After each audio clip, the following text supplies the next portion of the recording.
Егер бірдемен жеп қойсам расында баяғыда отырып қоятын еді ғой. Ол кісіге бұл кино ұнамай қалды. Не екенін білмеймін, енді бұл да заңды нәрсе, біреуге ұнайды, біреуге ұнамайды ол енді. Бұл негізі тіпті саяси мәселе емес. Алтынбек Сәрсенбайұлының аңсаған жаңа Қазақстаны қандай болатын? Мынандай емес. Жемқорлық деген не? Мәдениетсіздік. Аш адам ұрлайды. 99% сондай. Өңкей сатқындар. Встаньте, суд идет дегенде мен тұрмаймын. Ал енді садитесь дегенде сонда мен түрегеп тұрып аламын дейді. Біздерде кинопарк деген бір компания пайда болды. Нағыз оңбағандар бұлар. Мәдениет ол десерт емес. Ешқандай киноға қатысы жоқ адамдар сценарийге баға беріп отыр. Зеңбіректен атпаған генералдардың заманы келді қазір. Улап бергіш. Бір жерді жалағыш. Арма жасалыш YouTube арнасының көрермені. Бүгін біздің студиямыздың қонағы режиссер, сценарист, жазушы Ермек Тұрсынов. Қош келдіңіз аға. Алдымен сұрақты кейінгі уақытта өзіңіздің айналаңызда болып жатқан бір әңгімелер, дау десек те болатын шығар, дауларға қатысты қойғым келіп отыр. Жақында көп уақыт болған жоқ, Ермек Тұрсыновты антикор тексеріп жатыр екен. Ермек Тұрсынов ақша жеп қойыпты. Ермек Тұрсынов 5 мың аяқ деген фильм түсіріп, бірақ ол түсірілмеген фильм екен деген сияқты нәрселер айтылып жатыр. Соның ақ-қарасын өзіңіз айтып кетсеңіз. Иә, бар енді ғаламторда көп қой, көбейіп кетті соңғы кезде. Негізі мен үйреніп қалғанмын. Етім үйренген, андасында мен туралы кейбіреулер мақала жазады, сын пікір айта алады. Ол енді заң нәрсе ғой. Бірақ мына соңғы 2-3 айдың ішінде байқағаным осындай мақалалар көбейіп кетті. Содан кейін жаңағы авторлардың көбісі аттары жоқ. Анонимка дейді ғой, соны жаңағы сіз айтып отырған жаңа жеп қойды, ұрлап алды, кино тапсырылмады деген әңгімелер көбейіп кетті. Сондықтан біздерде енді біздің ортамызда құпия көп тұрмайды ғой. Ұзын құлақ жеткізіп жатыр. Менімен істеген коллегаларымды, әріптестерімді жаңа антикорға шақырып, жаңа тергеп жүріп жатыр дейді. Оның бәрін біз естіп жатырмыз, солар бәрі араласамыз ғой енді. Бұл жерде мен ешқандай жаңа оларға баға беріп жатқан жоқпын. Тексерсе тексере берсін, бірақ бұл тексерулер қанша жыл бойы бітпей жалғасып жатады. Егер бірдемен жеп қойсам расында баяғыда отырып қоятын еді ғой. Не деп жатқанын мен білмеймін. Ол бір, екіншіден жаңағы егер мемлекет тарапынан ақша бөлініп, бюджеттің ақшасына кино түсіріліп жатса, ол қазақ фильмге қатысты нәрселер емес пе? Қазақ фильм мені жалдайды. Режиссер ретінде. Мен емес, жалғыз мен емес, операторды жалдайды. Жаңағы шопырларды жалдайды, шай жасайтын адамдардың бәріміз қатарлас әріптестеріміз. Бәріміз осы киноға ат салысып, қатынасымыз бірдей. Содан мен киноны түсіріп біткеннен кейін қазақ фильмге тапсырамын. Кейіннен ол қазақ фильм оны жаңағы ол киноны сата ма, прокатқа шығара ма, телевизорден шығара ма, оған енді мен ешқандай қатысым болмайды. Мен өз жұмысымда киноны түсіріп бітірдім ба, болды, осымен менің жұмысым бітеді. Ал енді Бесбойнаққа қатысты әңгімелер, мен ол былай болды. Осы қанша жыл өтті? 4 жыл өтті ме, 5 жыл өтті ме, Бесбойнақ деген киноны біз түсірдік. Ол ұлттық киноцентрдің ақшасына түсірілген кино. Содан кейін монтаж біткеннен кейін постпродакшн бәрін бітіріп, біз енді прокатқа дайындалып жатқанда, алдын ала мен Астанаға барып, бұл киноны кімдерге көрсеткем, сол жердегі көкелерімізге билікте отырған. Енді олар ауыса береді ғой, ауыса береді. Сол кездегі министр болғандарға мен оның айналасында жүрген орынбасарларына көрсеткем осы киноны. Олар қабылдап, бәрі қол шапалақтап, өте қуанған болады. Содан кейін Астанадан премьера жабық көрсетілім болды. Алматыға келіп, осындай тағы бір жабық көрсетілімі, осы жердегі зиялыларды бәрін жинап, олардың ішінде достарым бар, жазушылар, театр режиссерлар. Олар да көріп шықты. Содан кейін министр ауысты. Қазір Балаева келіп отыр. Айда Ғалымовна. Ол кісіге бұл кино ұнамай қалды. Не екенін білмеймін, енді бұл да заңды нәрсе, біреуге ұнайды, біреуге ұнамайды ол енді. Содан кино жатыр. Ол енді ешкім ақшаны жеп қойған жоқ. Ақша бюджеттен жаңа жұмыс алды, кино түсірілді, кино дайын тұр. Министрлік кезінде бұрынғы министрлер болғанда оның алдында Абенов деген министр болды. Содан кейін де бір жас жігіт келген, мынандай толық спортсмен, атын ұмытып қалдым. Ол көп отырған жоқ. Олар да көрді. Енді мына кинода енді мен Тарковский емеспін, мен жаңағы Козинцев емеспін. Олардың кинолары 20 жылдан астам көрсетілмей қалған кезінде. Ақырында шықты ғой бәрібір. Сонда мен ешқандай жаңағы абыржымаймын. Мейлі жата берсін ол кино. Бір күні шығады ғой. Сондай әңгіме. Басқа оның айналасында ешқандай бәрі қарапайым түрде оны асып баратқан түгі де жоқ бұл жағдайда. Енді сол сіздің атыңыздан тарап жүрген әлеуметтік желілерден бір қысқа үзінді көріп қалдым. Сол жерде былай айтыпсыз, менің алдымда 3 таңдау жолы қалды. Оның бірі елден кету, екінші үнсіз қалу, үшінші билікке жағыну депсіз. Енді жалпы қазақстандық өнер адамдарымен осы билік арасында қазіргі күнде осы нақты дилемма осындай болып тұр ма?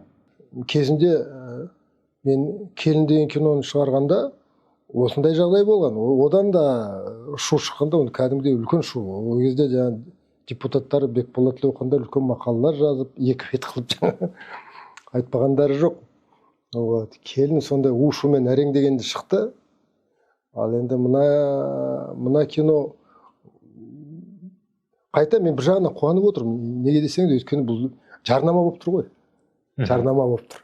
Кезінде келін шықпай тұрып шу лап ете қалды ғой. Сонда жаңа бәрі қызып, не деген ол, не болып жатыр, не түсірді деп жаңа елдер көбінесе қызығушылық көрсетіп, содан кейін бәрі киноға барды ғой. Жабылды. Біздерде егер бір жерден шу шығып жатса, бұл жерде мен емес, министрлік өзі араласып, министрдің өзі қатысып отыр ғой. Қазіргі қоғамда болып жатқан оқиғаларға қатысты бір сұрақ қойыншы. Жақында бір Магнум оқиғасын естіп жатқан шығарсыз, Магнумдағы тіл дауы деген сияқты. Жоқ, естіген жоқпын. Ол не қандай оқиға? Жалпы елімізде осындай бір тіл дауына қатысты оқиға болған кезде ғана қазақ тілі бірінші орынға шығады. Оны насихаттала бастайды, адамдар флешмоб сияқты ұйымдастыра бастайды. Бірақ енді қазіргі өмірде мынау ресми тіліміз, қарым қатынас тілі, немесе медицина тілі деген сияқтылардың орыс тілінде болатыны жасырын емес негізі. Бұл неден деп ойлайсыз? Жалпы бір қоғамның соншалықты бір қазақ тіліне қажеттілігі қазір болмай тұр ма? Әлде билікте орыс тілді, саясаткерлердің орыс тілді шенеуніктердің көп болуынан ба? Әлде өзіміздің тіл саясатымыздың бір олқылығынан ба бұл? Мен бұл жерде ешқандай біреу әдейі қазақ тіліне қастандық жасап жатыр деп ойламаймын. Бұл негізі тіпті саяси мәселе емес. Бұл жасырын емес қой, расында да медицинаның тілі, көптеген ғалымның тілі, қазақ тіліне қазір қиындау болып отыр ол жағынан. Терминдері әсіресе. Киноның өзінде де қаншама термин. Ол тіпті орыс тілінің жаңағы сөздер емес. Синопсис деген сөз, ол орыстың тілі емес. Катарсис деген сөз. Ол да ана көне гректердің атаған терминдері. Сондықтан бір жерде, ал енді қазіргі заманда көбінесе ағылшын тілінен Америкадан келіп жатқан терминдер кіріп жатыр тілге. Ол тілге кіріп, қай тіл болсын, орыс тілі болсын, қазақ тілі болсын, бір-бірімен байланысып сіңісіп кетіп барады. Сондықтан бұл жерде ешқандай жаңа қастандықты көріп жатқан жоқпын. Ал енді жаңа сіз айтып отырған, ол енді үйреншікті жағдай. Мен осы кеше көшеде келе жатсам, бір аулаға кірдім. Аулаға кірсем, жаңа кішкентай балалар ойнап отыр, неде құммен айна. Содан кейін бір келіншек терезені ашып, айқайлап отыр. Тимур, ана кішкентай баласын айтып отыр. Иди домой, обедать етеміз дейді. Көрдіңіз ба, бұл енді жаңадан шыққан тіл ғой. Бұл орыс тілі емес, қазақ тілі емес. Бұны суржик дейді негізі. Суржик ол қайбір тілге, қайбір ұлтты алмасақ, соны өмір сүре береді. Ал енді орыс тілін айтсақ, біз жаңа қазақ тілінде жаңа айтып отырмыз ғой. Қазіргі заманның орыс тілі ол бұрынғы орыс тілі емес. Біздерде Мераб Константинович Мамардашвили деген ұстаз Сақыпберген ол айтады, қазіргі орыс тілі емес, ол орыс тілі емес. Ол кезде Совет одағы болған. Біз Мәскеуде оқып жүргенде. Ол мына сөйлеп жүрген, араласып жүрген қандай сөз? Бұл орыс тілі емес. Бұл эсперанто Советского Союза деген орыс тілі. Бұл ана бұрынғы Пушкин, Лесков, Некрасов, Гогольдердің тілі емес. Заманға сай өзгере береді ғой тіл. Қазіргі қазақтың тілі, жастарды тыңдасаң, мен кейде түсінбей қалам олардың қалай сөйлесіп отырғандары. Бұл жаңадан шығып жатқан бір тіл. Маған бір жағымсыз естіледі. Мен бұрынғылардың тілін естігенмін. Ауылда туып өскенде шалдар сөйлегеннің өзінде таңғаласың ғой, мақалдап, мәтілдеп сөйлейді. Сонан кейін мен жаңа журфакты бітіріп жазушылар одағына келгенде, ол кезде Оралхандар бар, Шерағаң жүр, Қалағаң жүр, Мұхамеджанов. Ой, олар майтаман, тілдері қандай бай, керемет. Әңгімелерін тыңдасаң, кәдімгідей денеңді ұшып кетеді ғой. Олар енді майын табып сөйлейді. Ал қазір тыңдасаң, телевидениенің тілі, әсіресе ғаламтордағы жүрген тіл, бұл қазақтың тілі емес. Жарнаманы қараңыз. Тікелей аудара салады. Аударма екен көрініп тұрады. Трусы, мужские дегенді еркектердің қорқақтары деп жаңағы аударып атады да. Кезінде болды сондайлар. Сондайлар көп қой. Көшеде келе жатсаң, көзге бірген түседі. Сондықтан енді бөтендерден, орыстардан кінәздеудің қажеті жоқ. Өзімізге қарауымыз керек, тіл дамымай жатыр. Ал енді көбінесе мына тіл саясаты, ол көбінесе жасанды нәрселер. Мен Америкаға келгенде көшіп кеттім ғой бір жолы. Ағылшынша бірде бір сөзді білмеймін. Магазиннің өзіне барсаң, нан сатып алуға жаңа мұшаң жетпейді. Түсіндіре алмайсың да, сақау болып қаласың да бірден, ақымақ болып. Бірақ айналаңдағы өмір, егер сен біреу көршіңе hello, how are you десең, қалай қуанады да. Айығынан қағып, ой, молодец, are you so good, are you so beautiful, okay, are you speaking very perfect, деп жаңа қолдау көрсетеді. А біздерде, мәселен жаңа бір жағдайлармен орысша оқығандар болады, мәселен орыстардың арасында туып өскендер болады. Менің жасымдағы, менен кіші, менен үлкендер, олар қазақша сөйлеуді қысылады. Өйткені егер бір сөзді бұрмалап айтсаң, айналаңдағы бәрі күле бастайды. Ешкім қолдап жатқан жоқ. Сен неге олай сөйлейсің деп жаңа. Ол жағдай солай болды, саясат сондай болды. Сондықтан бұл енді ортаға байланысты. Егер біреулер қолдап жатса, содан кейін тілдің дамуына, өмірдің дамуына, өмірдің қазіргі деңгейі сондай өсіп жатса, онда тілде дамиды. Мәжбүрлеу жолмен. Мен Америкаға жаңа айтып отырмын ғой, Америкаға бірде бір сөз білмейсің. 1-2 жылдан кейін сөйлеп кеттім. Өйткені жағдай, өмірдің өзі мені мәжбүрледі. Егер тіл болмаса, сен ешқандай қарым-қатынас болмайды сенде. Ортаңнан қалып қаласың.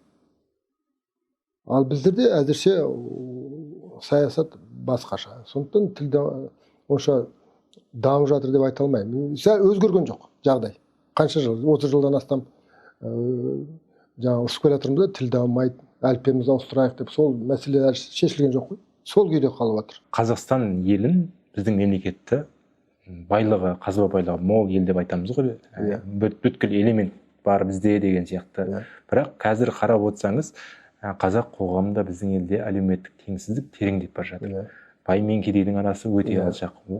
Жаңа өзіңіз айтып отқандай бір басқа шетелдегідей орта тап деген бізде өте азшылық. Орта тап, яғни жағдайы бірдей қоғам. Енді сіз бұның себебі не деп ойлайсыз? Бұл биліктегі бір туыстықтардың көптігінен немесе жемқорлықтан ба, әлде басқа бір себептер бар деп ойлайсыз ба?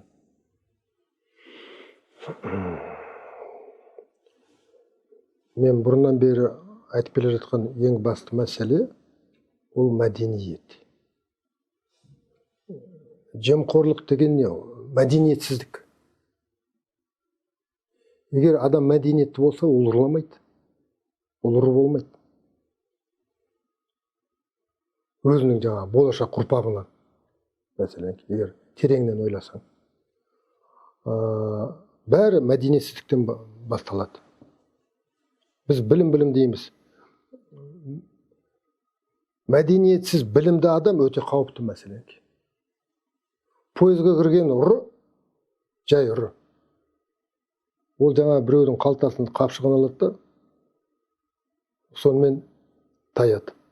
Ал егер ұры білімді болса, ол ана бүкіл эшелонды ана темір жолмен бірге ұрлап кетеді. Сондықтан қазір біздерде білім көбейсе де мәдениеттен жұрдаймыз.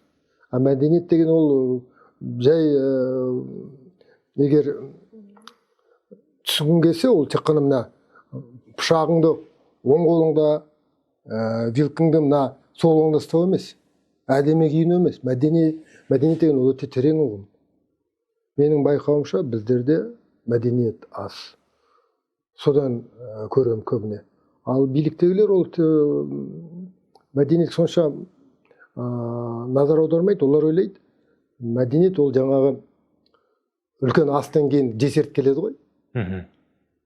Десерт деп ойлайды.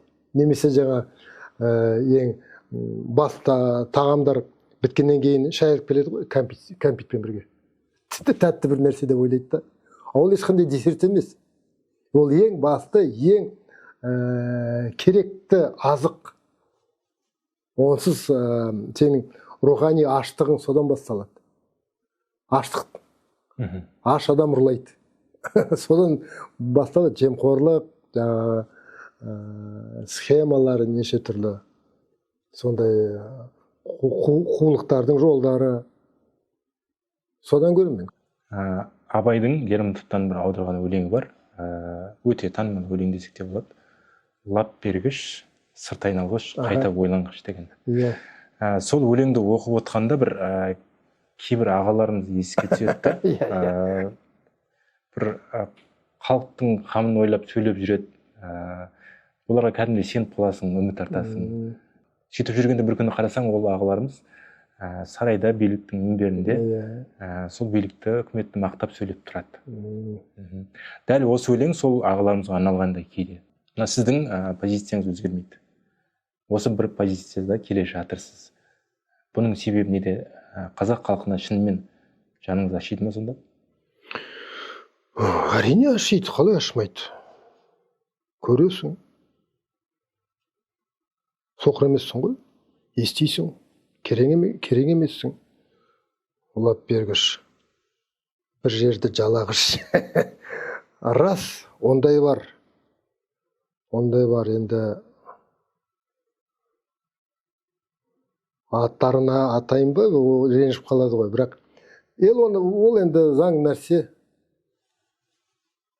Сатқындар көп арамызда. Оргөкіріктер бір күні шығады, ой, болмайды, сөйтейік, бүйтейік, митингке шығайық. Қанша болды соңғы әңгіме киностудияға байланысты, жалпы киноға байланысты үлкендер кеп біздерді жинап, қашан өтіп жүреміз, сөмірейіп, бірдеме жасау керек қой, әрекет жасау керек, шығайық, сөйлейік, ана үлкен кісіге барайық, алдына барып жайып саламыз, болмайды деп жаңа. Ал жарайды деп, содан кейін министрдің атына хат жазып, президенттің атына хат жазылды ма? Президент үндеу жолданды. Иә, сол хатқа мен қол қойған жоқпын. Өйткені мен алдында біліп отырдым, осылай болады деп. Сол хат кетті, біраздан кейін Фейсбуктан қарасам, кейбір ағаларымыз жаңа министрмен құшақтасып тұр суретте. Мен ештеңе таң қалмаймын, ол енді заң нәрсе. Өйткені біздерде сондай бір қалай бір мен ауыр сөздерді бұлай айналып өтейін десем болмай жатыр да.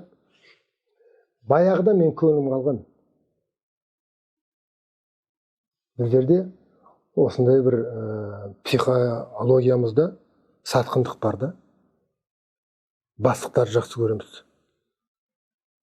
Сыртынан жамандап жүрсек, алдыңнан шықса, бітті бәрі жаңағы өзгере салады.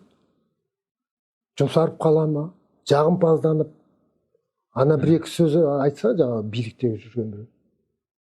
Мыналар бірден жаңағы жуас болып қалады. Сондықтан ондай нәрселер өмірімде көп рет қайталанды. Көп рет көрдім ондай нәрселерді. Сондықтан мен ондай нәрселерге таңғалмаймын.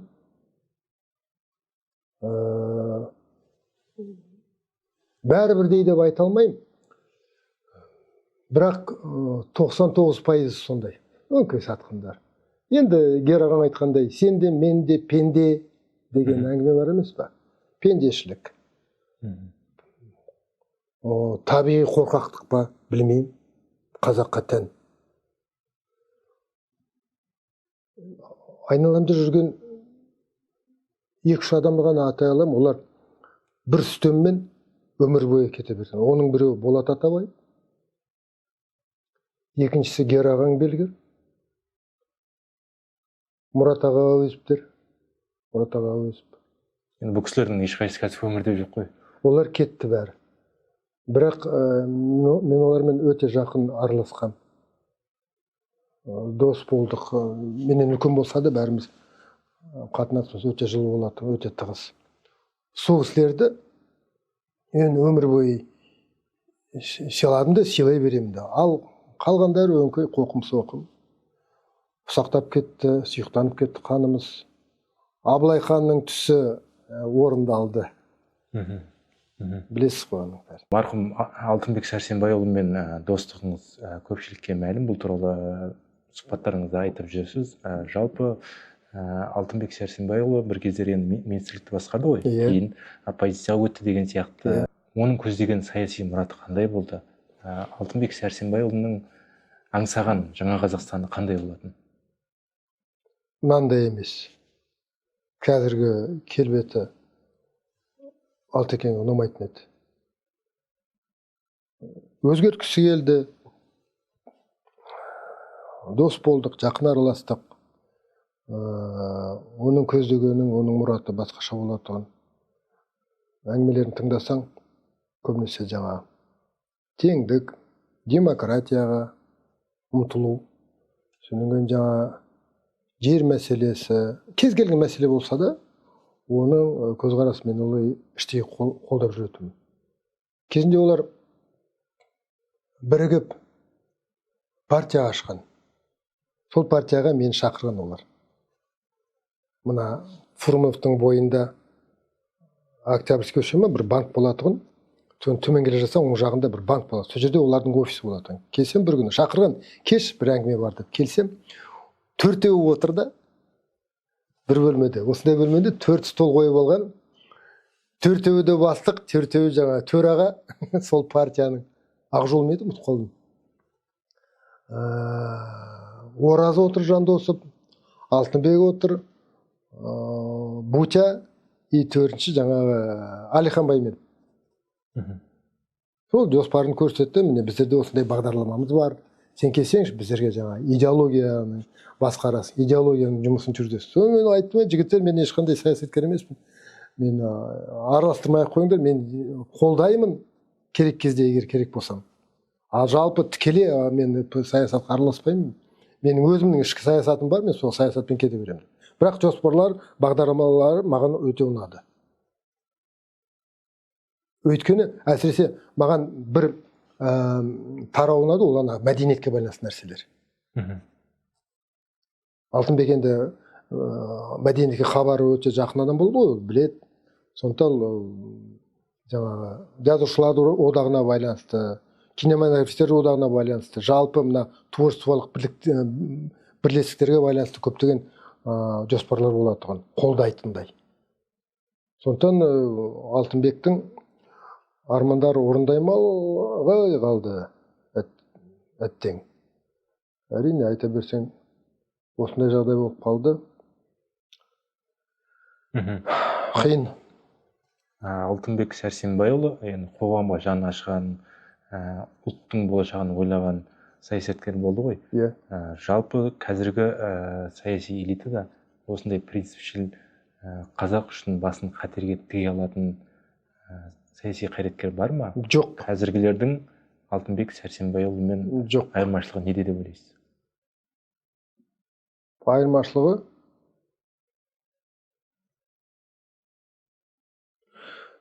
қазір бәрі өтірік. Мен оларға сенбеймін. Ешкімге.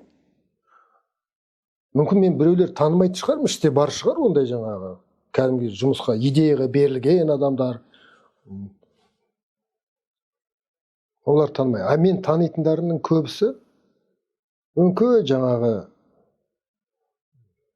қоқым соқым жайбарақат жүргендер біреу.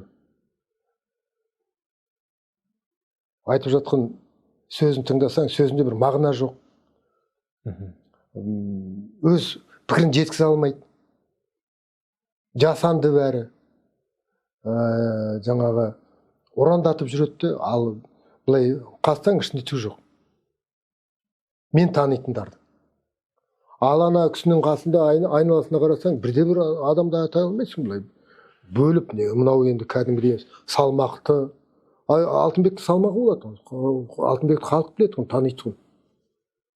Сөнген оның көзі ашық, білімді, оқыған дегендей. Мыналардың бәрі кімдер мыналар? Мен танымаймын оларды кімдер екен.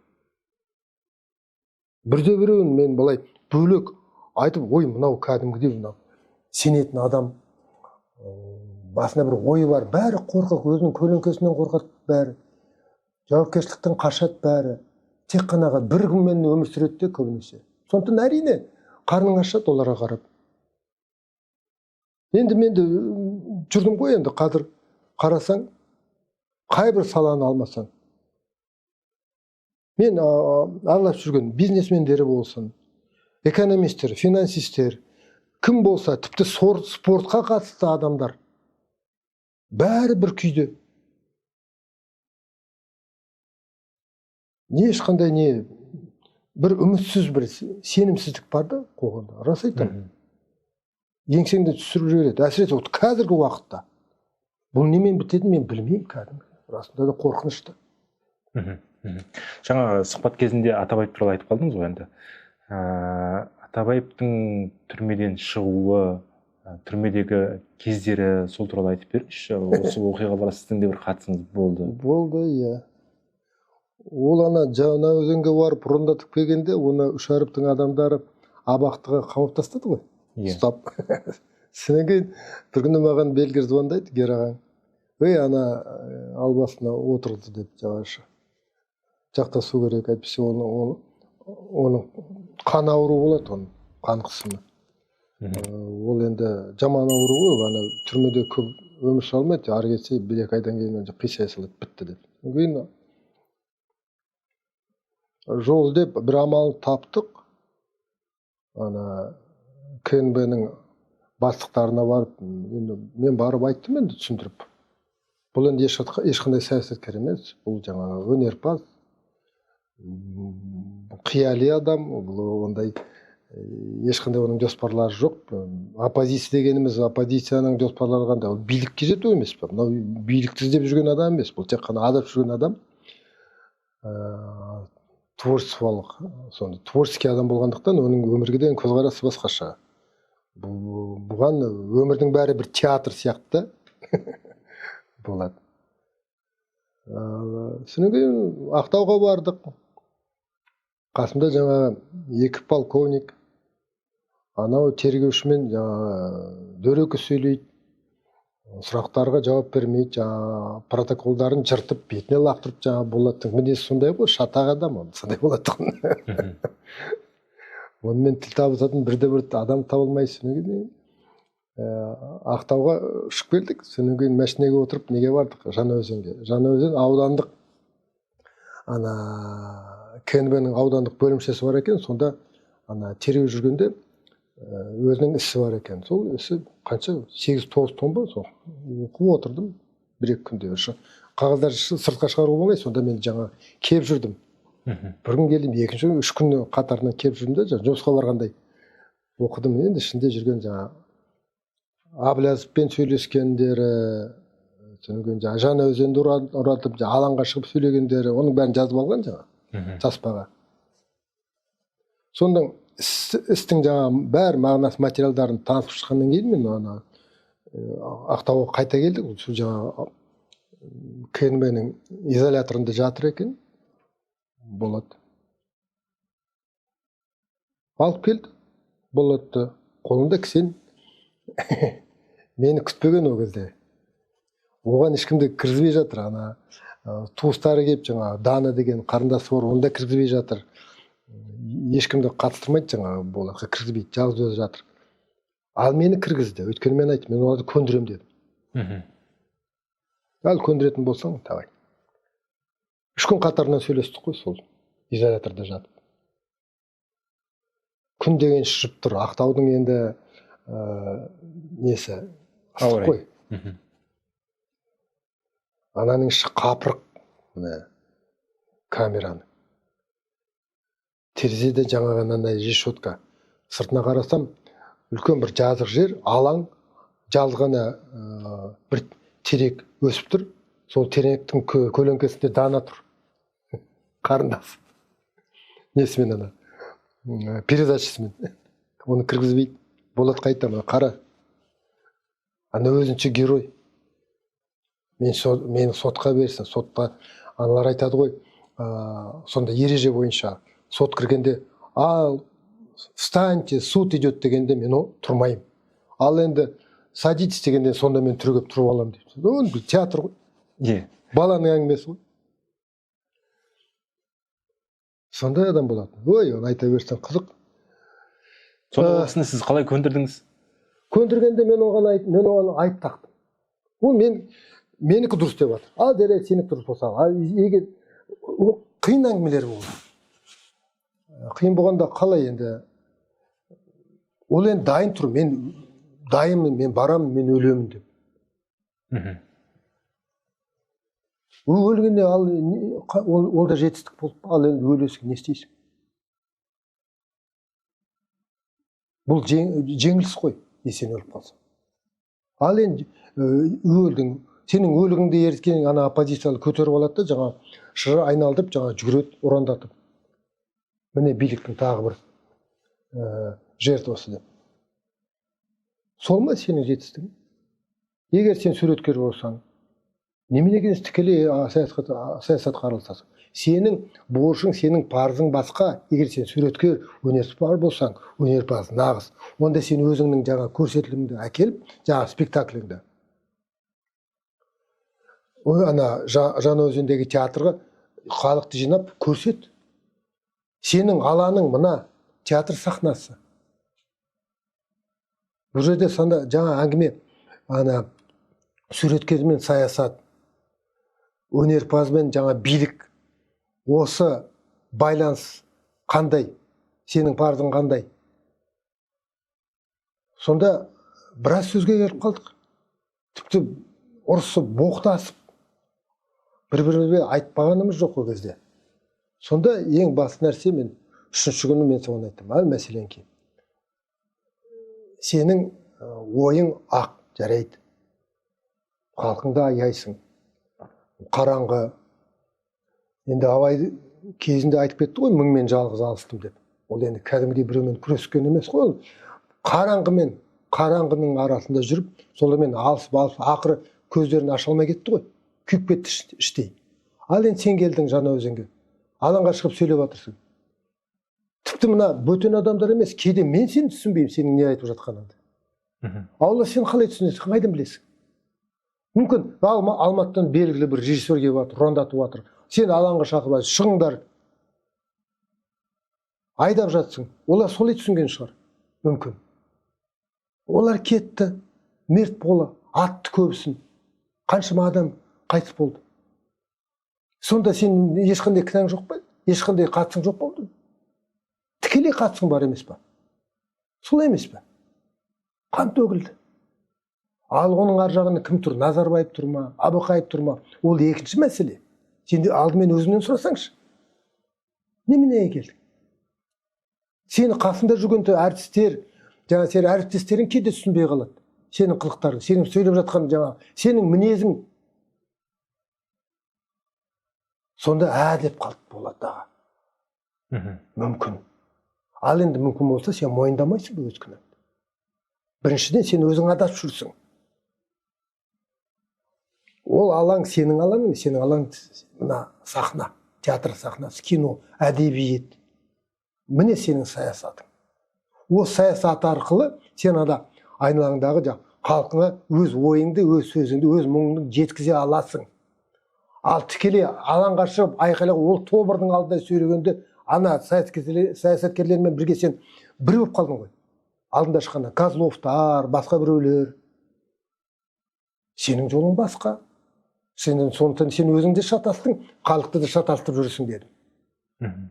Сондықтан сенің міндетің өлу емес, өмір сүру. Өмір сүріп, сонан кейін мына түрмеден шығып абақтыдан босанып, сонан кейін спектакльдерін алып келіп, мына елге көрсетіп, көздерін аштыру. Осы сенің саясатың. Өнер арқылы күресу. Өнер арқылы күресу керек. Өнерпаз болғандық дейін. Саған билік керек па? Не? Депутат болғың келе ме? Жоқ, әкім болғың. Мүмкін сен министр болғың келетін шығар. Жоқ. Ондай арман бар ма? Жоспар жоқ, ондай жоспар жоқ. Онда неменеге жүрсің мына жерде сандап дедім. Айналып келіп өзімізде ойланып қалдық. Расында да ағарту жұмыстарын жүргізу керек. Басқа жолдармен. Ал енді алаңға шыққанда ол жерде енді халықтың енді настроениесі басқа. Олар дайын тұр, төбелесеміз, қырсамыз деп күресеміз. Оның алдына шыққанда әрине олар сені түсінбейді. Онсыз да қандары қайнап тұр ғой. Сөйтіп ақырындап көндірдім. Үшінші күні ана тергеушіге бардық та, содан кейін тергеуші протоколдарын жаңадан сұрақтарын қойдырып, жауаптарын басқаша бергізіп, прокурорға жібердік. Содан кейін прокурордың қолын қойып, Болатты шығарды. Енді мен оны тез айтып жатырмын, былай ұзаққа созбай. Шығарғаннан кейін Алматыға келдік. Сейітқазы ол кезде пресс-центрдің бастығы. Сол жерде пресс-конференция берді. Адам көп жиналды сол кезде. Аузы мұрнынан шығып тұр журналистер. Бұл енді күтпеген жағдай болды. Аяқ астынан. Ол кезде Жанболат Мамай, сонан кейін Сергей Козлов и үшінші адам қазір ұмытып қалдым ол кісі. Үлкен кісі. Олар шығармай қойды ол кезде. Сонда неше түрлі әңгімелер басталды ғой. Ой, мен туралы. Ермек үш әріптің адамдары екен ғой деп сонда әңгімелер басталды. Сонда айып тағылды ғой маған. Сен ана КНБ-нің қызметкер екенсің ғой деп көбінесе. Ешкім қуанып жатқан жоқ, мына Болат түрмеден шықты деп. Көбінесе маған жабылды. Сол пресс-конференция. Сол сені айтып отырған сұрақтарға тағы бір жауап. Біздің қоғам осындай. Ешкім қуанып жатқан жоқ Болаттың шыққанына. Көбінесе оппозиция, егер Болат расымен де түрмеге барып, сөзді шіріп өлсе, сонда оппозиция қуанар еді. Менімше. Ал бұл бостан шыға келді аяқ астынан. Сонан кейін ол Германияға кетіп қалды бірден. Көл қаласында қанша жыл? 8 жылдай тұрды ма? Хат алмасып тұрдық, анда-санда араласып. Ақырында сол қаннан кетті ғой. Сахарный диабет деген ауру бар. Алдымен операция жасаған бір саусағын кесіп тастады. Содан кейін екінші саусағын жейді ғой, соны іште қантты. Қайтып келді. Елге қайтқым келеді. Енді сезеді ғой іште адам. Уақыты келгеніне. Елге қайтып келіп жүрді. Қалайын ба деген арманым бар еді деп, соны жеткіздік ана кісілерге. Рұқсат берді, қайтып келді. Болады. Қайтып келді, өшірді, өлді. Кетті сонымен. Ал оны суреткер ретінде мен өте бағалайтынмын. Өте дарынды. Содан кейін тағы оның ерекшелігі неде деп сұрады ғой жаңа. Ерекшелігі неде? Ол табиғи қазақ болғанымен тек қана қазақылықтың мәдениетіне, дүние танымында қалып қалған адам емес. Ол батыстың да мәдениетін меңгеріп алған адам. Неміс тілінде сөйлейтін ол кісі. Сөйлейтін де жазатын. Көз ашық. Біздерде көбінесе жабылып қалған. Біздің мәдениет, қазақи мәдениет өте жабық. Ешкімді кіргізбейді, өздері былай сыртқа да шықпайды. Ал Болат аға, оның өмірге деген көзқарасы мүлдем басқа болады. ол қазаққа қарап іштей күйінеді тұғын. Қазақты жек көреді тұғын, бірақ өте жақсы көреді. Сондай бір болады ғой бір сезім. Мәселен жаңа көпсін айтатын қазаққа қарап, қазаққа тіл тигізеді. Бірақ оның ар жағында не жатыр? Үлкен бір махаббат, аяушылық. Өйткені жаңа досшылатып айтады дейді ғой. Соған сәйкес нәрселер. Көз ашылмай, ол біліп отыр ғой. Мынаны көз ашылмай қалды. Қараңғы надан, сол Абайдың заманындағы қазақ тек қана сырты ғана өзгерді де, киімі өзгерді. Абылай ойы, өмірге дейін дүние танымы өзгерген жоқ. Сол бұрынғы қазақ, бұрынғы қалпында. Сондықтан Абай сияқты мынау да Болат аға мыңмен алысып ақыры кетті ғой. Сол айырмашылығы. Сатылған жоқ. Сатылмай кетті. Көнбей кетті. Принципінде тұралды дейсіз ғой. Принципінде тұралды. Ешқандай жаңа компромиске барған жоқ ол кісі. Сол осыны бағалау керек. Ондай адамдар қайталанбайды. Арамызда жоқ ондай адамдар қазір.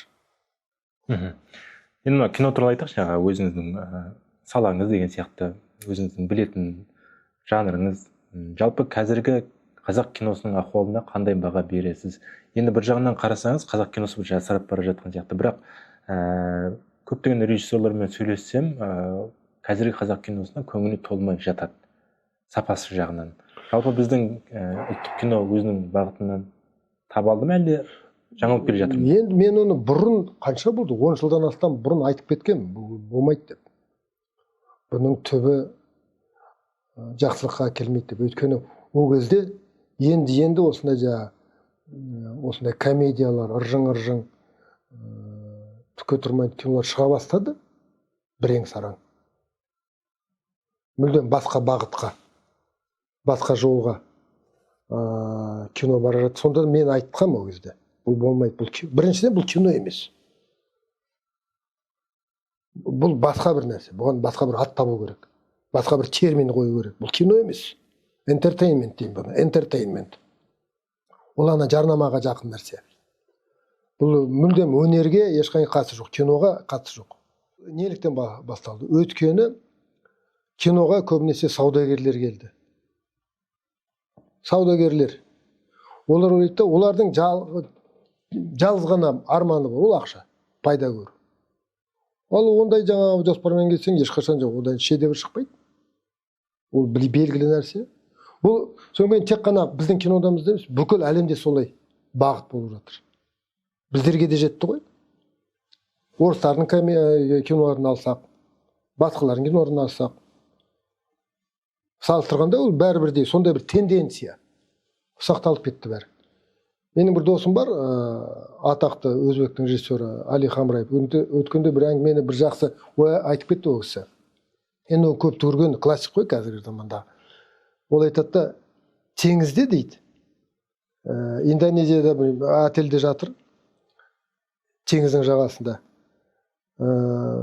Кешкі таман отельге келсем, жаңа теңіз кеп, жаңа отельдің қасына кеп, жаңа неде тұрды? Өте жақын отельге. Таңертең тұрсам, теңіз жоқ, шегініп кетті. Су кетіп қалған 130 метрге. Ана астындағы, судың астындағы өңкей қоқым-соқым бетке шығып көрініп тұрды. Бір жағымсыз көрініс. Кешке таман су қайтып келеді дейді. Кинода да сондай. Қазір су кетіп қалды. Су кетіп қалды. Ал су деген өмір ғой. Өмір кетті, қазір біздің киномызда өмір жоқ.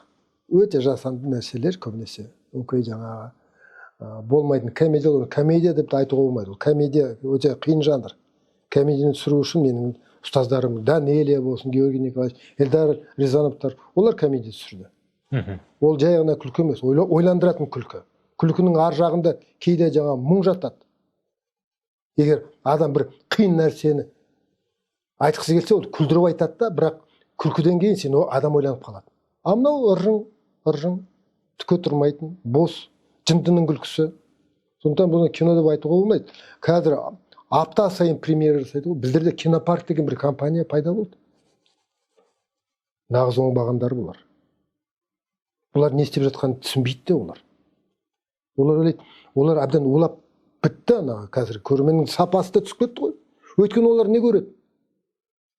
Олар осындай киноларды көреді де жаңағы ойлайды, кино осындай екен ғой деп жаңағы. Аташка на хайпе, бишарашкилар деген жаңағы кинолар шығып отыр. Енді бұл жерде мен тек қана білдім, әртістерді аяймын. Белгілі әртістер түсіп жатады ғой осындай киноларға. Иә, көптеп түсіп жатады. Енді таңдау жоқ шығар бәлкім. Таңдау жоқ. Енді амалсыздан түседі. Өйткені әртістер енді күн көру, әрқайсысының өзінің отбасы бар, семьялары бар дегенде жағдайлары қиын. Түсе береді олар, таңдамайды. Бірақ менде осындай бір қағида бар. Егер мен кино түсіргенде, егер сен бір сериалға түстің бе, немесе осындай бір комедияға түсіп қалдың ба, маған менің кинома түспейсің енді. Хотя бы осылай мен протест жасаймын да. Қатыспаңдар. Бұл кетеді. Бұл уақытша нәрсе. Бала кезімізде өрікке шығып жаңа шик өрік жейміз ғой, сонан кейін жаңа дәретке жүгіріп жүреміз. Қазіргі сондай жағдай болып жатыр да. Бұл кино емес, жаңа бір шіріген өрік. Әбдәр, уланып қалдық. Бұл көпке созылмайды. Бұл бітеді, кетеді. Ал қазіргі жағдай өте қиын, қақуалы өте жаман. Бұл кино емес. Бұл кәдімгі рухани аяйсың әрине. Өйткені қазіргі жастар көбінесе көрермендер, жастар барады ғой көбінесе. Жасөспірімдер. Мен мына кітапханада, ұлттық кітапханада 10 жылдан астам лекция оқимын. Лекция, ол енді алдымен көрсетілім болады да, классика. Көрсетемін де, сонан кейін жаңа лекция оқимын. Мына киноның тілі осындай, мағынасы осындай, режиссердің айтайын деген осындай ойлары болды деп жаңа үйретемін де, қалай киноны көру керек. Егер қиын кино болса, оның қазіргі көрермен оның тілін ұқпайды, түсінбейді.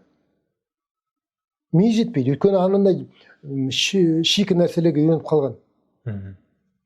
Ал егер бір қиын кинолар, жаңа Бертолуччи болсын, Милош Форман, Мартин Скорсезе, Висконти, Антониони, көп қой ондай классиктер. Солардың киноны көрсеткенде, деп қалады. Осындай да кино болады екен. Міне, нағыз кино деп осыны айттыңдар. А сендер барып жүрген, ол кино емес. Сендерді алдап жүр. Ана балықты аулағанда алдымен бірдемен себеді ғой. Корм дегенде.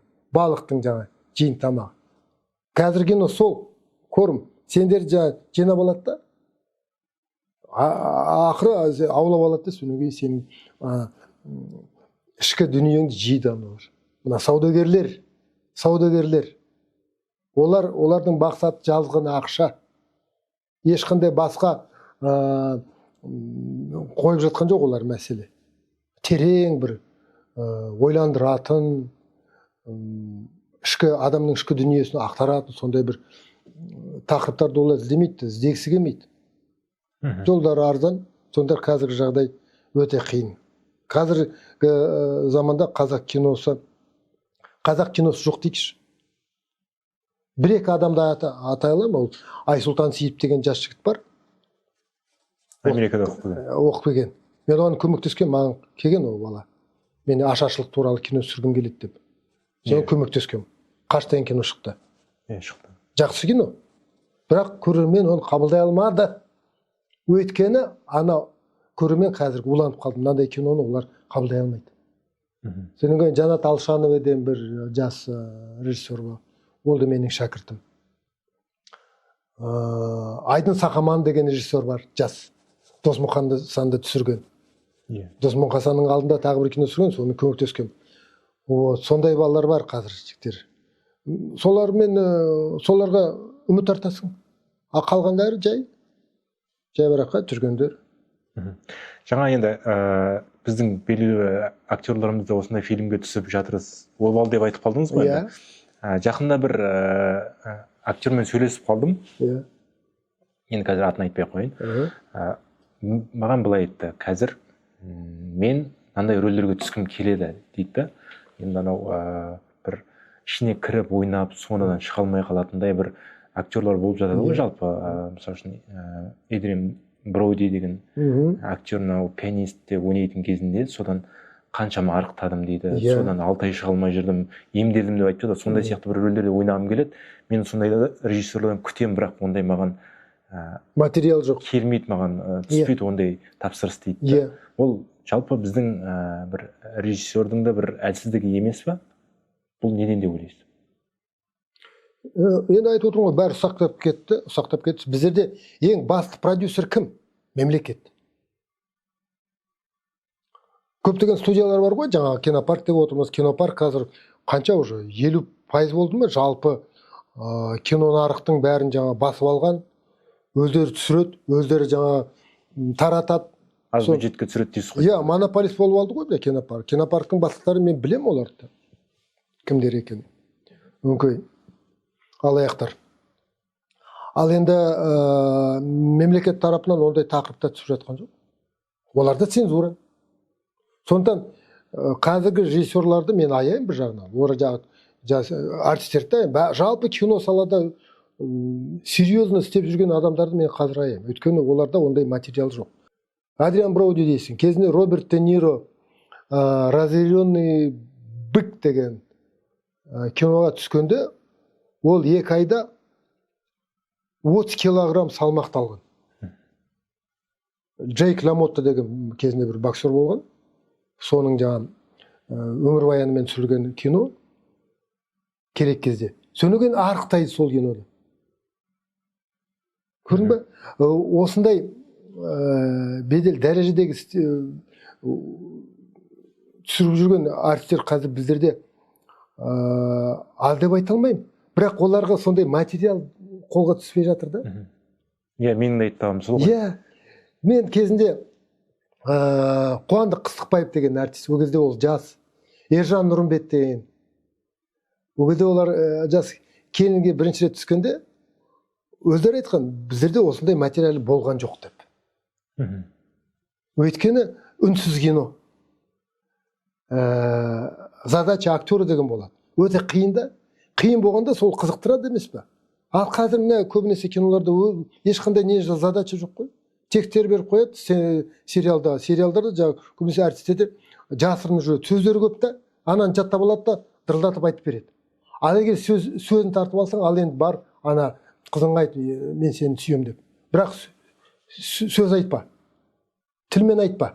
Басқа бір қимылдармен жеткіз. Сонда қызық. Кәдімгідей ол үлкен бір мәселе, ойландыратын нәрсе. Шалды айталық, шалда ғана түскен Тоғызақов. Ол артист емес, ол далада жүрген біреу ол. Киноға адасып келді ғой. 67 жасында дебют. Бас рөлде. Өте қиын рөл. Өте қиын. Физикалық жағынан, рухани жағынан да.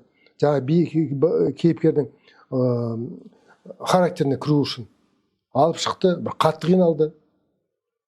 Әрине, ондай материалдар болса, көптеген артистер қызыға кіріседі. Тек қана артистер емес, кез келген адам, кез келген кәсіби дайындығы үлкен болса, қызыға кіріседі. Мәселен, мен өз сценариімді өзім жазайым. Қазірде Патфильмде көптеген сценарийлар дайын жатыр, мен түсіргізбейді ғой, мен бәрібір. Енді уақыт өтер, мүмкін егер керек болса, менің арманым жаңа бейбарысты түсіру, мәмлүктердің оқиғаларын түсіру. Сонда да сондай қиын рөлдер көп. Арман ғой. Енді кеңес дәуірінде идеология деген өнердің бір құралы болды ғой. Өнер арқылы идеологияны тарату деген. Қазір қалай деп ойлайсыз? Жалпы өнер идеологиядан арыла алды ма? Жалпы өнер мен идеологияның арасында қарым-қатынас қалай болу керек? Негізі қарым-қатынас болмау керек. Өйткені өнер, нағыз өнер, ешкімге міндетті емес. Егер нағыз суреткер болса, оның өмірі, нағыз суреткер ешкіммен жаңаға жарыспайды, ешкіммен бәсекелеспейді. Мен мына фестивальдарға қатыспайтын болды көп жылдан бері. Өйткені мен бір күні ойланып қалдым. Негізі бұл дұрыс емес қой. Біреулерге жүлде беріп жатады, саған беріп жатады кейбір жүлделер. Сонда нағыз өнерпаз адам өзінің ішкі дүниемен біреумен бәсекелесе ме? Қалай сонда? Сонда егер салыстырып қарасақ, Мұқағалидың өлеңдері, Мұқағали ақын ретінде жаңа Қадыр Мырзалиевтен асып түсті ме? Немесе Ақұштап Фаризадан асып түсті ме деген әңгімелер ғой. Пушкиннің өлеңдері Есениндікінен сапасы биіктеу ме деп өйтіп айтуға болмайды. Өйткені әрбір суреткердің өз жолы болады, өзінің дүние танымы. Сондықтан әрбір суреткер, Феллини болсын, Бертолуччи болсын, әр режиссердің өзінің көрермені болады, рухани жақындығы болады. Сондықтан мен мынаны жақсы көремін, мынаны жақтырмаймын деген әңгіме содан басталды. Оларды жарыстырып, бұл спорт емес қой, олимпиада емес. Сондықтан бұл бәрі бірдей қарау керек. Ал идеология қатысты нәрселер, ол енді бөлек нәрсе, ол ішкі саясат. Ол мемлекеттің саясаты. А саясат дегеніміз ол заказ. А заказбен ешқашан шедевр шықпайды. Соны түсіну керек. Кеше мәселенке Назарбаев туралы қаншама сценарий, эпопея түсірді ғой. Солды бірде-бір кино есте қалды ма көрермен? А қаншама қыруар ақша кетті оған. Қазақ хандығы деген тақырып бойынша қаншама кино түсірілді. Томиристі бүгін сөз қылам біреулер. Есе қылмайтын нәрсе. Өйткені ол мемлекеттік тапсырысымен түсірілген кино. Жасанды нәрселер. Сен мына тарихымда әдемі қылып түсіріп берші деген әңгіме ғой. Қалай сек? Егер іштей суреткер дайын болмаса, егер ол тақырыпты зерттемесе, бүгін комедия түсіреді, ертең жаңағы трагедия түсіреді, оның алдында жаңағы милиция, оның алдында скорый помощь, тағы тақырыптар, кез келген тақырыптарды түсіре берсе де, бір күні тарихи кино түсіреді. Олай болмайды. Егер сен бір тақырыпқа берілсең, мен мәселен жаңағы Бейбарысты айтып отырмын ғой, мен Бейбарысты студент кезімнен зерттеп келе жатқан адаммын.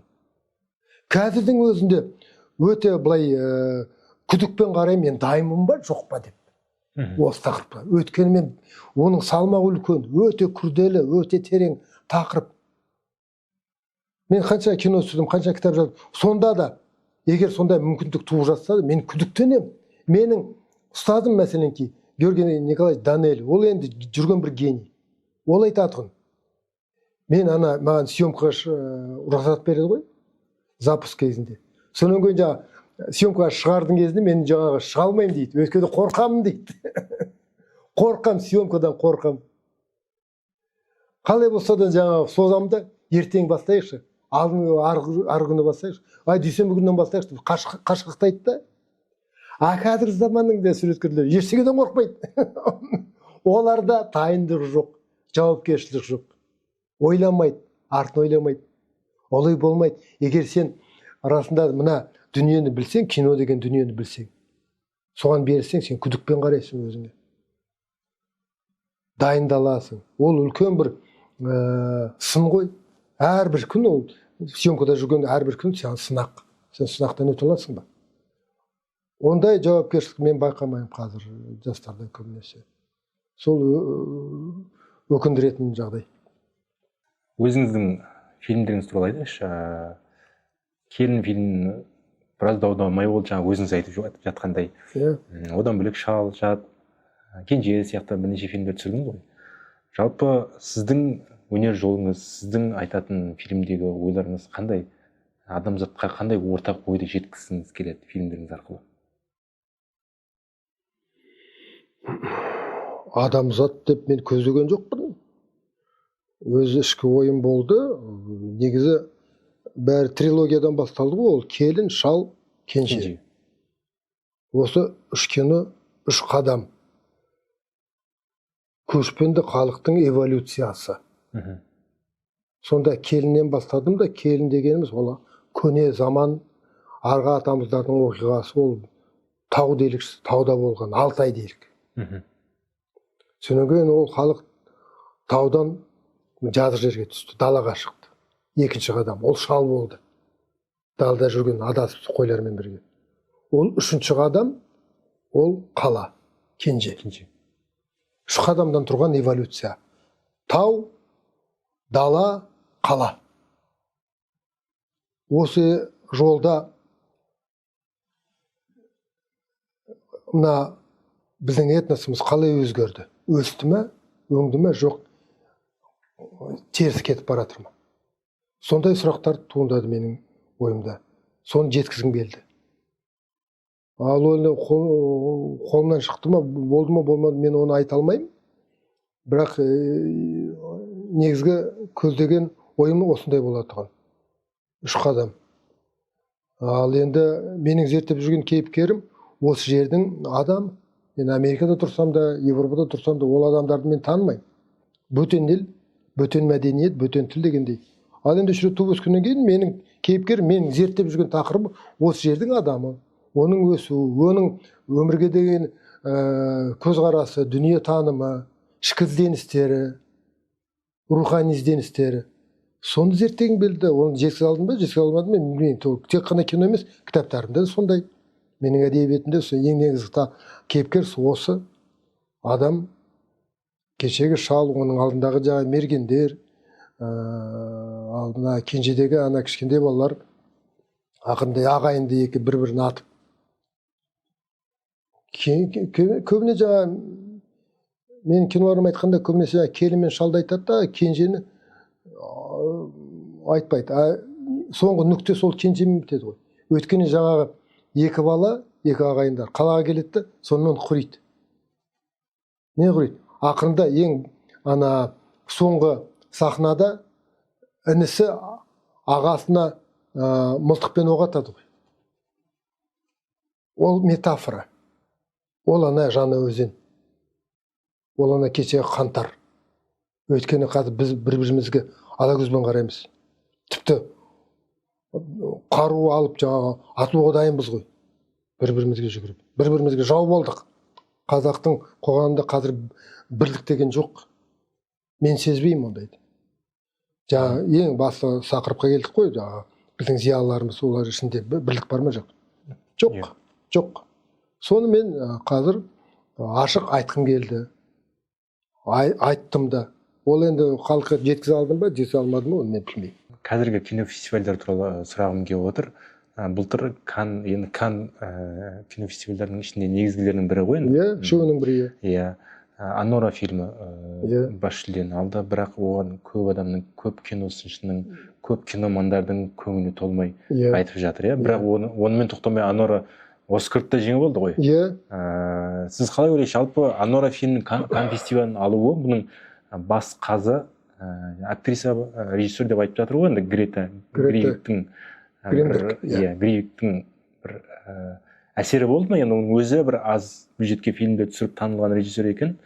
Бұдан бөлек тағы да мысал ретінде айтайын, 2021 жылы дәл осы Канн фестивалінде Титан деген фильм жеңіп алды. Ол кезде де көп кино қауым өкілдері шулады, неге бұл фильм алады. Енді ол кезде басты конкурста жаңа Асгар Фархадидің Герой деген фильм, Иран режиссердің. Одан бөлек кейінгі уақытта көп аты айтылып жүрген Хамагутидің Менің көлігімді жүргіз драмалық фильмі болды. Осылар лайық еді, бірақ бұлар алмады деген сияқты әңгімелер айтты да. Бұл кезде бас қазы Спайк Ли болды. Жалпы айтқым келгені, осындай бір дәрежелі абыройлы кинофестивальдерде фильмдердің бас жүлде алуына немесе жүлдеге ілігуіне бас қазының бір көзқарасы, оның кинодағы бағыты, жолы әсер ете ме жалпы? Әрине әсер етеді. Мен де кезінде кейбір жюрилерде қатысқам осындай фестивальдарға. Мүшелікке мені шақырған көптеген. Сондықтан мен іштей білем ондай нәрселерді. Ал енді мына үлкен фестивальдарды айтып отырсыз, ол енді әсіресе соңғы мына 20 жылдары тікелей саясатқа айналып кеткен нәрселер. Сонда жаңа айтып кеттім ғой, мен қатысқым келмейді ешбір фестивальдарға. Өйткені мен оның кухнясын білемін де қалай жұмыс істейтінін.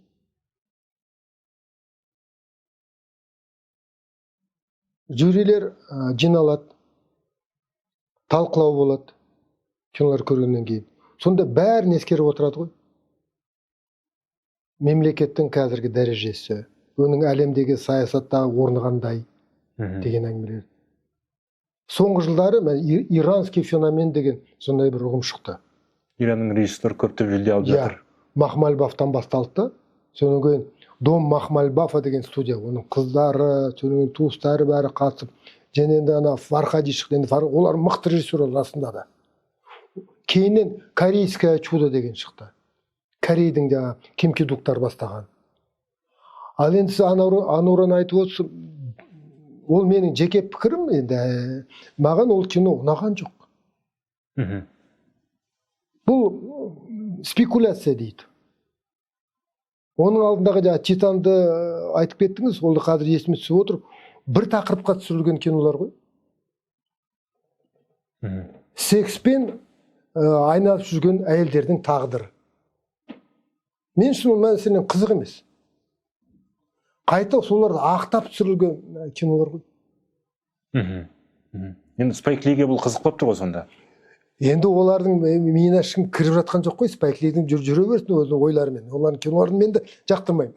Мәселен. Оларда өздерінің осындай бір тусовкасы бар да. Оның алдында Безумный Макс деген сондай Каннский фестивальде бас жүлдені жеңіп алған. Сондықтан мен Каннский фестивальге сенбейтін болдым. Оның алдында Каннский фестиваль, кәдімгідей Каннский фестиваль. Венецияның фестивалі, Берлиннің фестивалі болсын. Осы үшеуі ғой ең басты фестиваль категория А дейді. Соңғы осы 15-20 жылдардың ішінде көбінесе саясатқа байланыстырып жүреді. Яғни саясат туралы түсірмесеңіз жүлде берілмейді. Жалпы қоғамдағы қандай құбылыстар болып жатқанда, енді ЛГБТ туралы әңгімелер көбейіп кетті ғой. Жаңағы гендерсіне равенство деген әңгімелер көбейіп кетті. Батыс басылымдарда осы тақырыптарды көбіне жаңағы илей береді. Сондықтан олардың зерттеп жатқан тақырыптары біздерге мүлдем қатысы жоқ. Біз жат болып көрінеді. Біз оны танымаймыз да. Ал енді сіз айтып отырған жаңағы жапондық режиссер, ол өте мықты режиссер, жас. Харуки Муракаминың әңгімесінің соның желісімен бойынша түсірілген кино, ол енді мықты. Вообще жапондардың киносын мен жақсы көремін. Жапондар ешкімге ұқсамайды. Ол өздерінің бір жолы бар да, өздерінің біз көзқарасы, дүние танымы. Бөлек, ешкімге ұқсамайды. Жаңағы сіз айтып отырған жаңағы Анора Диалектінің алдындағы Титан бір тақырыпты қозғай береді, елей береді. Қызық емес қой. Мен үшін қызық емес. Серебряковтың қатысуымен кино ол, мен қазір есімде, қазір тағы бір Юра фамилиясын ұмытып қалдым. Ресейдің актері бірінші рет жаңағы Каннский фестивалі қатысып жүлде алып отыр. Ол кейіннен келіп жаңағы Оскар алып кетті жаңа кино. Білмеймін. Мен түсінбеймін. Сондықтан мен қазір фестивальдарға онша сенімсіздікпен қарайтын болдым. Үлкен фестивальдар, Оскардың өзіне қатысты. Өйткені мен Оскардың өзіне де қатысқан бірнеше рет. Келін фильміңіз өтті ғой. Келін, шал, сонан кейін жатпен барғам. Сонда енді достарым көп қой жақта, олар айтады. Бәрі жақсы, әсіресе келінді көргенде. Ол ана шорт-листке ілініп кетті ғой. Сонда бәсекелесіп жатыр. Хайнеке фон терлермен бірдей болып жүрді ғой сол кино. Сонда бір жағынан жарнама жетпеді, жарнамаға ақша жоқ. Екінші жағынан мемлекеттің әлемдегі саяси орны әсер етеді, әсер етеді. Ал Қазақстан дегенде, көбінесе Америкада, Қазақстанда, әсіресе творчестволық ортада сын көзбен қарайды. Өйткені бұлар қылмыскерлердің мемлекеті деп ойлайды олар. Қай жағынан ойлайды сонда? Жемқорлық. Ол кезде Назарбаевтың жаңағы заманы. Назарбаевтың кім екенін олар жақсы біледі. Дело Гриффина дегенді бәрі оқыған ол кезде. Мұнайға байланысты контракттардың бәрі, Шевронның контракттары бәрі. Сатылып кеткен нәрселер. Сондықтан Назарбаев олардың көзімен қарағанда ол Сталин сияқты, Муссолини сияқты солармен салыстырады Назарбаевты. Мен сол мемлекеттен келіп тұрмын ғой. Сондықтан әрине мемлекеттің дәрежесі әсер етеді тікелей. Тағы бір осы фестивальдерге байланысты тағы бір сұрақ қойғым келіп отыр. Жалпы әлемдік кинофестивальдерді бақылап отырсаңыз, мысалы үшін түріктерде Джейлан деген бір жақсы режиссер бар ғой. Зимняя спячка деген бір орысша айтқанда фильмі Канн алды. Одан бөлек те бірнеше жүлделер алып жүр ғой енді. Одан бөлек өзім жақсы көретін режиссер бар, мысалы үшін Виттенбергтің Охота деген фильмі. Өте мықты кино. Ол Данияның режиссері, яғни Охота деп аталады. Ол қай жылғы? 2012-2014 жылы түсірген кино. Вот нағыз, терең, өте мағыналы, қазіргі сол Европада болып жатқан өте бір өткір тақырыптарға байланысты түсірілген кино.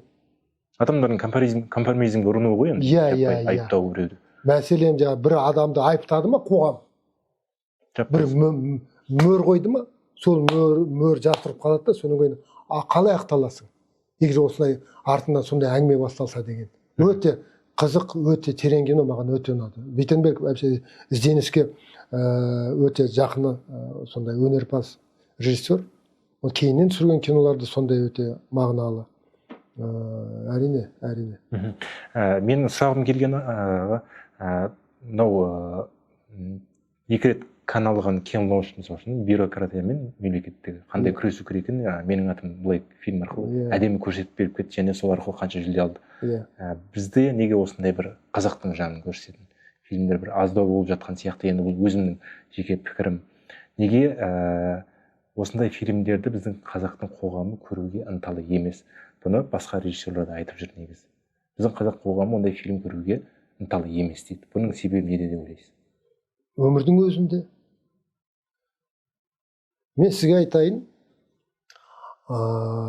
психологияда бір ұғым бар, комплекс деген. Адамның комплекс деген болады ғой.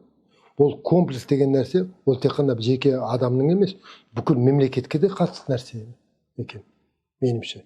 Біздің мемлекетімізде, Қазақстанда өзінің бір комплексі бар. Ол қандай комплекс? Біз ылғи басқаларға еліктеуіміз керек. Еліктегіміз келеді, біреулерге ұқсағымыз келеді. Тіпті мына ең басты жоспар Назарбаевтың кезінде қойылып кеткен, әзірдің өзінің жалғасы бар емес пе? Әлемдегі ең дамыған 30 мемлекеттердің қатарына кіру деген біздер сонда жоспар емес. Онда неменеге? Онда біріншіден бұл жаңағы жоспардың ар жағында не жатыр? Онда біз арта келе жатырмыз ғой. Біреудің шанын жұтып, артынан ілесе алмай. Солармен қатарлас болуға ұмтыламыз. Онда біз мойындап отырмыз ғой, біз жаңа артта қалып келе жатырмыз, аутсайдер болып. Ал екіншіден, мен Жапонияда болғанда, жапондар ешкіммен жарысып жатқан жоқ. Біреулермен бәсекелесіп, біреулерге бірден дәлелдегісі келіп, олар өздері өмір сондай, өз бағыты бар, өз жолы бар дегендей. Бізде ондай жоқ. Біз ылғи біреулермен күрескіміз келеді, біреулермен төбелескіміз келеді, біреулерге дәлелдегіміз келеді. Ал мына үлкен алып мемлекеттер, біз олармен тіпті төбелесіп жатқан, күресіп жатқанымызды байқамайды да. Білмейді яғни, иә? Білмейді. А біз олармен күресіп жатырмыз. Олар өздерінің бір мәселелерімен айналысып жатады. Виттенберг дейміз, Хайнеке дейміз. Олардың түсіп жатқан кино тақырыптарын қарашы. А біздің шешіп жатқан мәселелеріміз, қазір сіз айтқан сұрақ, қазақтың тілі неге дамымайды? Әліппемізді ауыстырамыз ба, ауыстырмаймыз ба? Мына көшенің атын өзгертеміз, өзгертпейміз ба? Шыңғысханға қатысты. Шыңғысханға, қазақ па, қазақ емес па деген әңгімелер. Бұл әңгімелердің жүйкесі әбден тозып біткен емес па? Ал ана өркениетті елдерде мүлдем басқа мәселе шешіліп жатыр. Олар басқа нәрселерін бастарға атып жүрді. Илон Маск Марсқа ұшып жүрді. Уже билеттерін сатып ракеталарына. Ал біз сол жаңа ошақтың басындағы болған әңгімелерді әлі қозғап жүрміз да. Өзгермей. Соны айтамыз, жоспарымыз аналардың артынан ілесіп, солармен қатарлас болу. Дұрыс емес. Әр мемлекеттің, әр адамның өзінің жеке өмірдегі жолы болады, өмірдегі арманы бол, өмірдегі міндеті болу керек. Басқалардың жолдарын қайталаудың қажеті жоқ, ілесудің қажеті жоқ. Біздің жолымыз басқа. Неге еліктеуіміз керек? Неге олардың әрине ұмтылып, олар озып кету керек? Дұрыс емес. Егер кеше Головкин біреумен төбелесіп, мұрнын бұзып, жеңіп жатсақ, біз жаңа тұмақтарымызды көкке лақтырамыз. Мәселе өзі емес, жұдырықта емес. Мәселе ойда. Білек біреуді жеңеді, а ой мыңды жеңеді деген әңгіме. Солай емес па? Оны біз ескермейміз. Дәл сондай ойларымыз өте ұсақ, жоспарларымыз да ұсақ. Сондықтан біздің мемлекетіміз сондай комплекс. Бүкіл мемлекеттің комплексімізде осындай бір не бар, ұғым. Ол басып кеткен бәрі. Содан кейін әр мемлекеттің өзінің деңгейі болады. Әр адамның деңгейі болады, білімнің деңгейі болады, сапасының деңгейі болады дегендей. Біздің мемлекетіміздің сапасы төмен, білімі төмен, ұмтылыстары да төмен. Сондықтан біздің жағдайымыз осындай. Енді бір соңғы сұрағымды қояйын, ол қазақ фильмге қатысты болсын. Енді сізді шақырып қазақ фильм туралы сұрамаудың өзі болмайды ғой. Жалпы кейінгі уақытта бірнеше жылдан бері қазақ фильм айналасында қаншама дау жүріп жатыр. Ол дау, оны қазір қазақтың қоғамның барлығы, фильмге қызықпайтын адамдардың өзі біліп алды. Сіз қалай ойлайсыз, қаншама қазақ фильмде басшылық ауысты, бірақ жағдай өзгермей жатыр? Қазақ фильмінің бұрынғы қалпы, бұрынғы дәуірлеген кезі қазіргі уақытта соны қайта аламыз ба? Жақын арада қайта алмаймыз. Өйткені ол қазақ фильмі ол мемлекеттік мекеме. Мемлекеттің саясат, жаңа алдын айтып кеттім. Олар мәдениетке басқа көзбен қарайды. Мәдениет ол десерт емес. Ал енді мен қазіргі қазақ фильмі бармағалы қанша уақыт болды, мен білмеймін де. Қазір кім бастық болып жатқандар мен білмеймін, танымаймын кісілерді. Кездейсоқ жағдаймен адамдарды отырғыза салады, олар заттың не екенін білмейді көбінесе. Енді қазір фильмге қатысы жоқ адам басқарып отыр деп шулап жатыр ғой. Иә.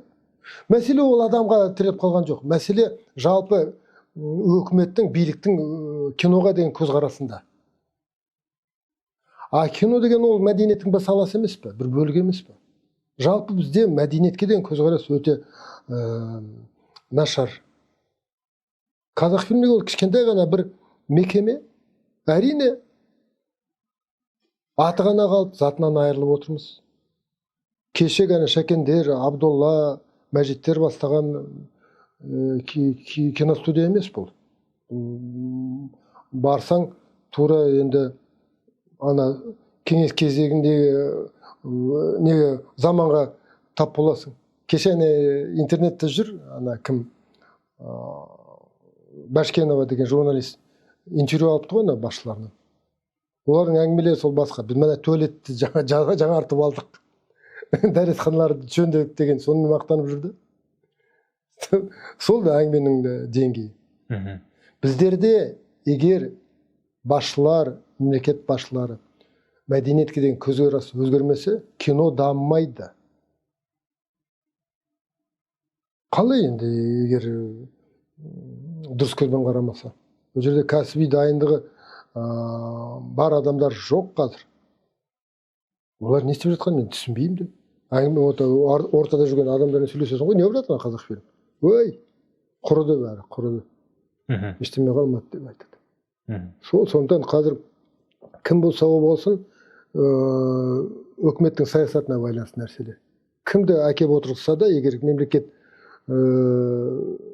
көзқарасы өзгертпесе, киностудия, киноның өзі өзгермейді. Сол қазіргі жағдаймен жалғаса береді.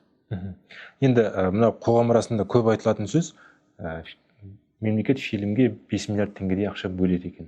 Ол неге керек? Ол ақша неге шашамыз деген сияқты сөздер айтып жатыр да. Ал оған киногерлер қарсы пікір ретінде біз шегірткеге де 7 миллиард теңге бөлеміз. Оның қасында біз руханиятқа 5 миллиард теңге бөліп жатқанымыз көп па деген сияқты бір қарама-қайшылық пікірлер бар, иә? Неге ұлттық киноны қолдау орталығы деген орталық аштық? Неге біз қазақ фильм арқылы соны қаржыландыра бермедік? Деген сияқты бір сұрақтардың жауабы да табылмай жүр қазіргі уақытта. Жалпы ұлттық киноны қолдау орталығын ашудағы мақсат не еді? Бұл да ол әрине басты тақырыпқа қатысы бар нәрсе, бірақ бұны кеңейтіп басқа тұрдан қарау керек бұл сұрақтарға. Жаңа қайталағым келеді. Не ашса да ұлттық орталық болсын, киностудияға ақша тікелей бара берсін. Мәселе ондай емес. Мәселе қандай адамдар осы мекемелерді басқарып отыр. Ал мына адамдарды осы орындарға тағайындаған адамдар кімдер? Олардың мәдениетке деген қатысы қандай? Мына мәдениет министрлігі, мен қанша министрліктерді көрдім? Осы 30 жылдан астамда. Алтынбекте бар солардың ішінде. Қаншама министрлер көз алдымнан өтті. Ата берсең тізімі мына хабардың өзі жетпейді ғой уақыт. Бір-екі адам ғана мен былай бөліп айта аламын. Соның біреуі жаңа Алтынбек өзі мәдениеттің не екенін біледі. Екінші адам Дүйсен Қасейінов. Болды. Қалғандары кездейсоқ адамдар, ол мәдениеттің не екенін білмейді, ол мәдениеттің қандай дүние екенін түсінбейді. Оларға бәрібір әкім боласың ба, Нұр Отанның жаңағы бастығы боласың ба, жоқ ана экономиканың министрі боласың ба, оларға бәрібір, өйткені хабарсыз адамдар. Мәдениет деген оған жаңа кешегі Өзбекәли Жәнібек, Қамал Смайылов деген адамдар келсе, сонда ғана олар түсінеді мына мәдениеттің заты қандай екен. Оларға тек қана не статистика, біз пәленше ақша бөлдік, 5 миллиард деп отырсыз ба? 5 миллиард бөлдік, 10 миллиард бөлсін. Қанша миллиард бөлсе де мәселе онда емес. Мәселе қандай мақсатпен түсінуге, қандай адамдар оны бақылап отыр. Қандай адамдар жаңа баға беріп отыр. Қандай адамдар жаңа сценарийді қарап оқып, жаңа экспертный комиссия, қазіргі экспертный комиссия жаңа ұлттық орталықтағы. Бірде-бір адам мен жаңа бөліп айта алмаймын. Олар киноға ешқандай қатысы жоқ. Депутаттар жүр. Сергей Пономарев деген жаңа эксперт болып отыр. Киноның эксперті. Тағы бір депутат бар. Экспертный комиссияның мүшелері. Бауыржан Шүкенов жүр. Бауыржан мен досым ғой. Бірақ ол киноға қандай қатысы бар? Ол сценарий оқи ала ма? Сценарийға баға бере ала ма олар? Ол ана Арман театрының директоры болған кезінде. Қалай бұндай адамдар, олар сценарийдің қалай сценарийді оқу үшін білім керек қой, дайындық керек қой. Оқу деген ол жұмыс. Бұл жаңағы теңіздің жағасында жатып жаңағы чтиво оқу емес. Сценарийді оқу үшін, оны түсіну үшін дайындық керек. Біз өмір бойы, мен қанша жыл бойы кино саласында 30 жылдан астап келе жатырмын. Қазірдің өзінде де мен өзімді толық дайынмын, толық киноны меңгердім деп айта алмаймын. Бұл өмір бойға созылатын мектеп. Ал бұлар алатта кез келген адамды отырғызайды, ол жаңа сен экспертсің, оқымна сценарийді. Мен білем, ана сценарийді оқып жатқан ешкім жоқ. Әйтпесе, мен 3 сценарий тапсырғам осы жолы. Білем өткізбейтін, бірақ қызық болсын деп өткем. 3 сценарий құлап тастады. Ал мен кезінде Қазақфильм студиясына бас редактор болып сценарийді басқарып отырғам. Ол кезде Мұрат ағалар тірі істеп жүргенде, Сәтімжан Самбаевтар, Қалихан Сқаповтар бар кезде, Қалаған Мұхамеджанов. Сонда мен Мәскеуде оқуды бітіріп келгенде сценарийді қалай жазу керек екен, техника жағынан. Оның өзінің қағидалары болады, ережелері болады, қалай жазу керек. Сценарийдегі ол әдеби нәрсе емес, ол әдеби шығарма емес. Ол сондай бір мына балға шегемен жаңа шегелейтін нәрсе, ешқандай әдеби ол жерде әдемілік керек емес. Соны мен үйреткем. Ал енді айналып келіп, менің жазып жүрген сценарийлерім мыналар енді баға береді. Мен қызық, мына дүние не болып кеткен. Сонда жаңа ешқандай киноға қатысы жоқ адамдар сценарийге баға беріп отыр. Сценарий туралы айтып жатсыз ғой, енді тағы бір сұрақ қояйын. Сценарист ретінде өзіңізге. Жалпы Еуропада Гурия сияқты сценаристер талай режиссердің бағын ашты ғой. Тіпті Тарковскийдің өзі онымен бірге жұмыс істеді, Феллинилердің қаншама фильмнің сценарий жазып берді деген сияқты, Жалпы біздің елімізде осындай бір сценаристер бар ма кинода? Жоқ. Үміт артатын. Осының жазған сценарийі жақсы болады дейді. Мен білмеймін оларды. Маған көптеген сценарий түседі қолыма. Жастар жазады көбіне. Жалпы айтқанда дарынды, талантты жастар аз емес. Баршылық. Бірақ оларға дайындық жетіспейді. Ұстаз жоқ. Жүргенов академиясында сабақ беріп жүрген драматургияға қатысты, режиссерға, продюсерлікке қатысты адамдар, оларда дайындығы онша емес. Кезінде Олжас аға айтып кетті ғой, настало время генералов, которые не стреляли из пушек деген. Қазір сол заман. Зеңбіректен атпаған генералдардың заманы келді қазір. Окоп қазбаған. Ешқандай кәсіби дайындығы жоқ. Олар сабақ береді. Тек қана Қазақстанда емес, Мәскеудің өзінде де сондай. Өзінде де Хамраев та айтып отыр ғой, ВГИКке барсам, бірде-бір мен танитын мұғалім қалмапты. Оның алдындағы Матиль, Митталар, олар кетті. Данелия сабақ бергенде Рязановта. Олардың орнына басқа біреулер келді. Олардың дайындығы өте төмен. Не береді олар? Не үйретеді? Ал қазіргі мектепті бітіргендер институтқа барады. Институттағы қандай білім алып жатыр олар? База жоқ. Оқулықтар көпті, интернет ашып қалсаң, кез келген тақырыпқа дайын методичкалар көп. Бірақ оны айтып түсіндіретін адам табылмай жатыр. Мәселе сол ұстазда. Мен шақырғанда жүрген, мен барған жоқ. Өйткені менде ұстаздық қабілет жоқ менде. Мен өзім білемін. Егер мен бірдеңе үйренгенсең, жүр менімен бірге кино түсіруге. Сонда окопта жүріп, бірдемені өзің қарап үйренетін шығарсың. А мен отырдым, мен қазір үйретемін деген, менде ондай қабілет жоқ. Ал сондай адамдар бар мәселенге. Ондай адамдар аз. Ондай ұстаздарды мен қазір білмеймін. Дарынды жастар көп. Аяймын. Осындай заман қазір. Ермек аға, енді студиямызға келіп сұхбат бергеніңізге сізге көп рахмет. Рахмет сізге де. Шығармашылығыңыз өрістей берсін. Құрметті көрермен, біз осымен тәмамдаймыз. Видеоны лайк басып, таратып пікір жазып отырыңыздар.